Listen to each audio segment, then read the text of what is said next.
बड़ा निमन निमन रोरा सब लोग बात सुनली, बड़ा अच्छा लगल। एकता की बात जो है, एक संगे सब कोई बा,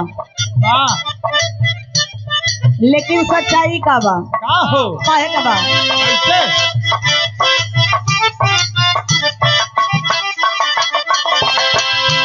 तोहके पापी ढोंगी धर्म में फसवल,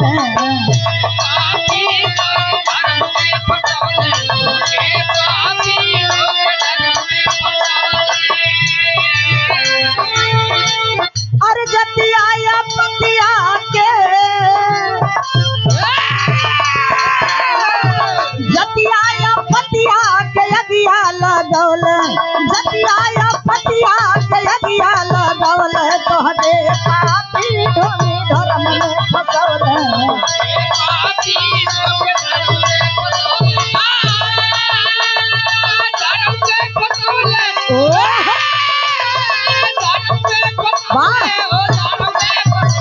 तोहरे पापी ढोंगी धर्म में,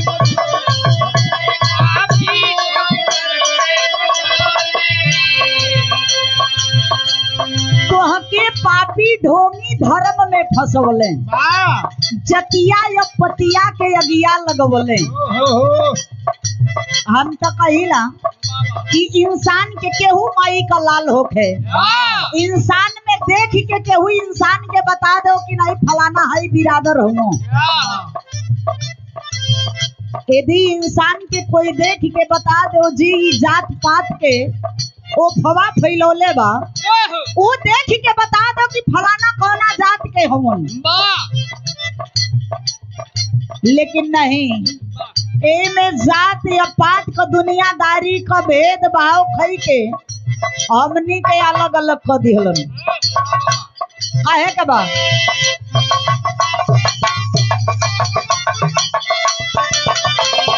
पत्थरा के मूर्ति के,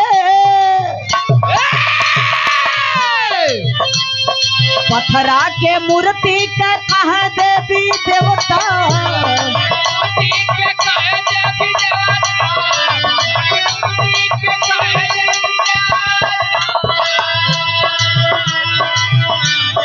अपने ही घरवा के छोड़ देले नेवाता,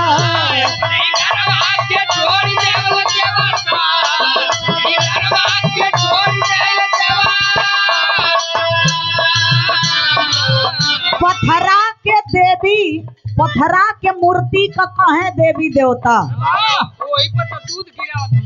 पत्थर के, मैं किसी की धर्म की मैं विरोध नहीं कर रही हूँ, लेकिन समझने वाली बात है, सोचने वाली बात है।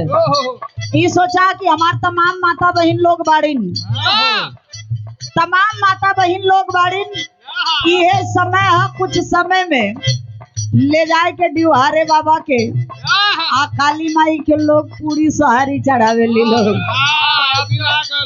रुको, हमके बड़ा बढ़िया बात याद आ गई। बहुत दूरी हमारे घर नहीं थे, हमारे सिस्टर सविता भारती जी बैठी हैं, इस मंच के माध्यम से आपका भी स्वागत है। हमारे घर बहुत दूर नहीं थे, जा कलवारी के पासे में बाम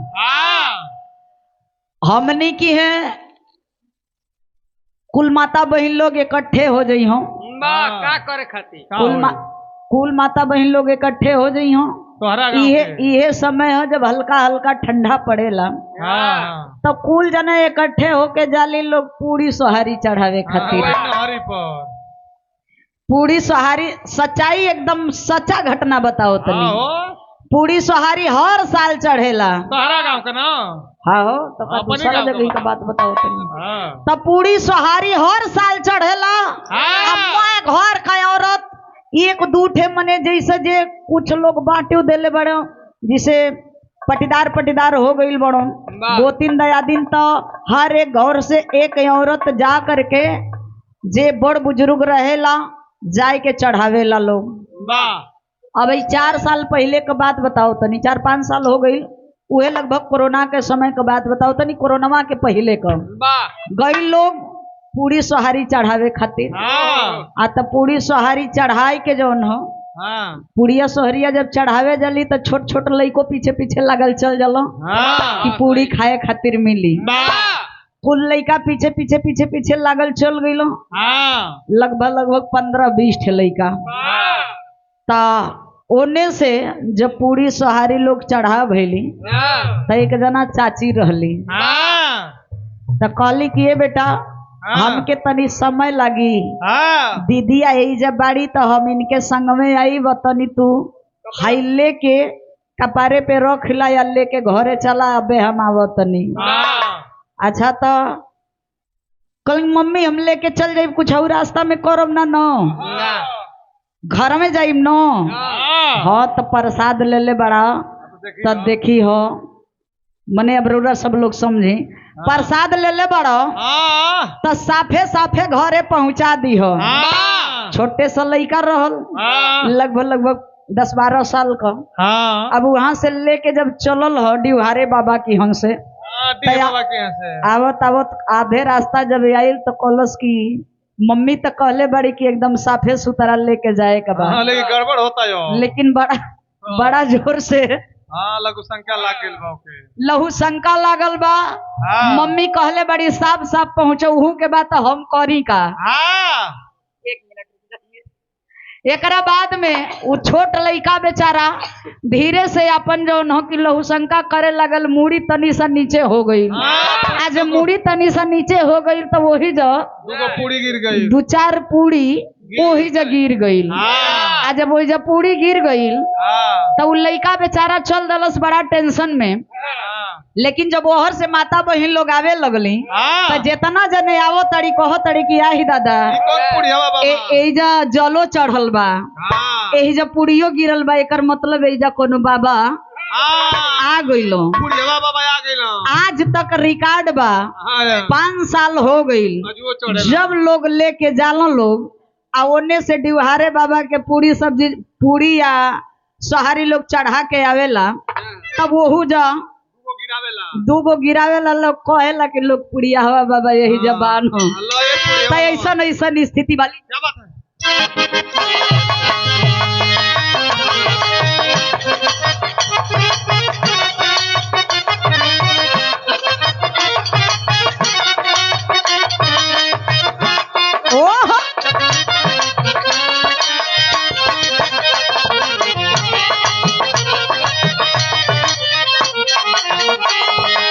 कहना है का हो पशु से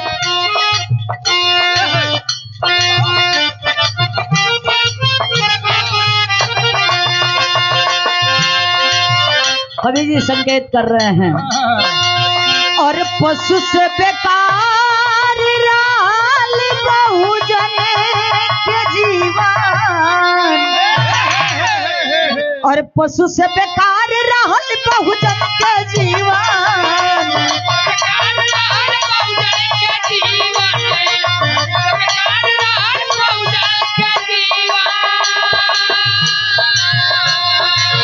पशु से बेकार मूल निवासी के जीवन ससी हली हल रहली दूभर की बाबा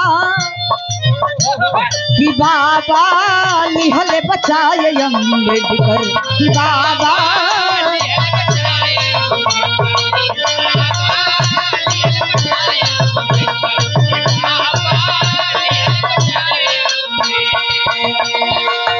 पशु से बेकार मूल निवासी के जीवन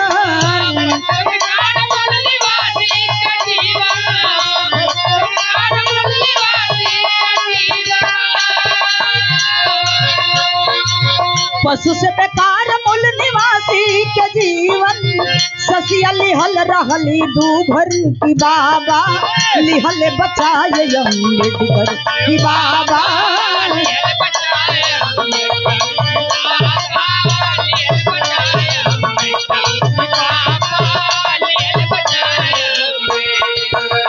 हम मूल निवासियों का जीवन पशु से भी बेहतर था।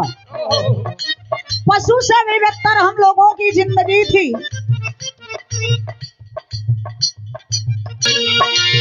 पशु से बेकार रहल बहुजन के जीवन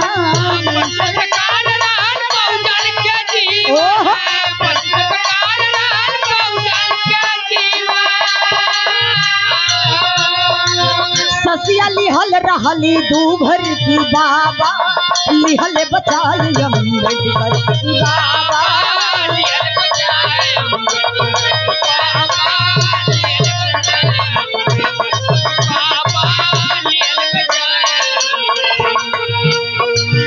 बहुत मुसीबत में बचपन बीतवले सुख के नेवाला न कबहू उठवले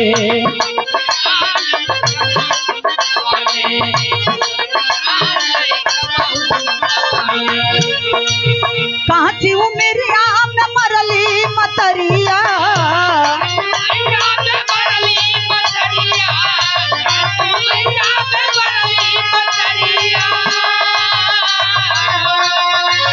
काची उमरिया में मरली मतरिया अखिया बहावलोर झर झर की बाबा लिहल बचाए अम्बेडकर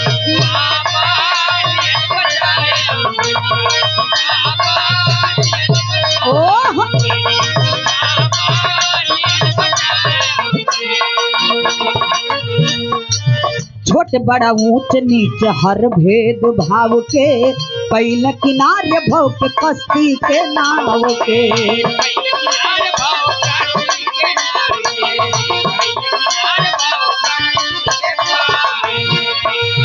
छोट बड़ा ऊंच नीच हर भेद भाव के बाबा साहब एक थे बिरादरी खातिर लड़ाई नहीं लड़लन सब करे खातिर लड़ाई लड़ल बड़न एहलिए कहे के बा छोट बड़ा ऊंच नीच हर भेद भाव के कई किनारे भव के कश्ती के नाव के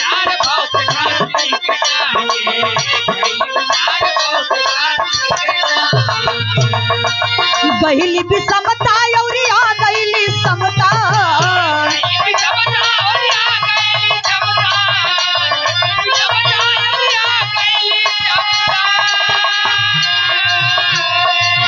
गईली भी समता और आ गईली समता रह गई पीड़ितन के रहवर की बाबा लिहल बचाए अम्बेडकर की बाबा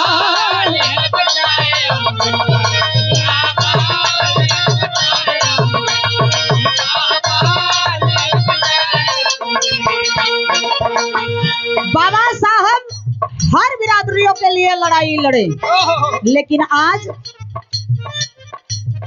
आज आप लोग देख ही रहे हैं दुश्मन हमारे सर पे चढ़ के तांडव कर रहा है।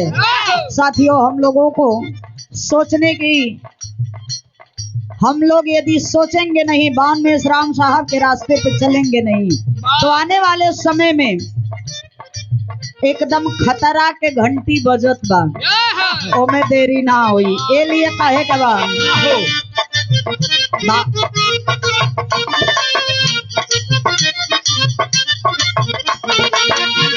हमारे कवि जी बहुत ऊंची लाइन लिखे हैं अब नहीं राजा होई है रानी के पेट से सब ही चुनाई दलितन के रिमोट से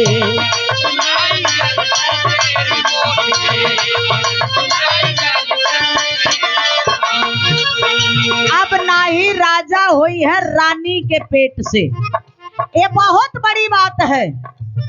पता हो पहले के राजाओं के घर जब बेटा होता था तो उसको लोग राजा मानते थे। जब राजाओं के घर बेटा होता था तो उसको लोग राजा मानते थे। लेकिन बाबा साहब की वो देन हुई कि नहीं राजा वो होगा हमारे लोग के पास नहीं तो जमीन है नहीं तो धन दौलत है। एक वोट की अधिकार इसलिए बाबा साहब ने दिलवाने का काम किया कि ताकि हमारे लोग अपने मन से एक राजा चुन सके। पहले का राजा दो चार गांव का दो चार जिला का एक ठे राजा होत रहलो। लेकिन आज का राजा वही बा हृदय साहब, आज का राजा वही है कि जो अपना परिवार संभाल ले। आज का मेन राजा वही है। बाबा साहब एक वोट का अधिकार इसलिए दिलाए कि ऐ मेरे लोग आने वाले समय में मैं एक ऐसा एक वोट की कीमत वो है कि एक एक वोट दे करके आप अपना राजा बना सकते हो, मनचाहा राजा बना सकते हो। लेकिन है तो ये बिचवा में ईवीएम मशीन आ गई। ईवीएम मशीन से यदि ईवीएम मशीन अभी नहीं हटेगी तो शायद मेरा सरकार आने वाला नहीं है। इसलिए एकता बना करके ईवीएम मशीन हटाने की प्रयास करिए और करवाइए। काहे कि भोजपुरी में कहावत बा 10 गो लाठी यदि एक जगह ही धरा जाई तो एक आदमी का बोझ हो जाई, और 10 आदमी मिल करके एक एक लाठी उठा लेंगे तो किसी को मार करके गिरा देंगे। ये लिए कहे का बा अब नहीं राजा होई है रानी के पेट से, सब ही चुनाई दलितन के रिमोट से।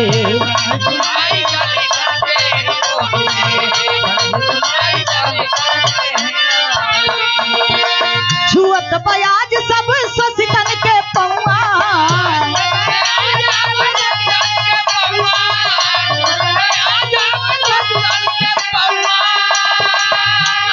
घूम घूमे पीड़ितन के रहवर की बाबा, निहल बचाए अमृत करे।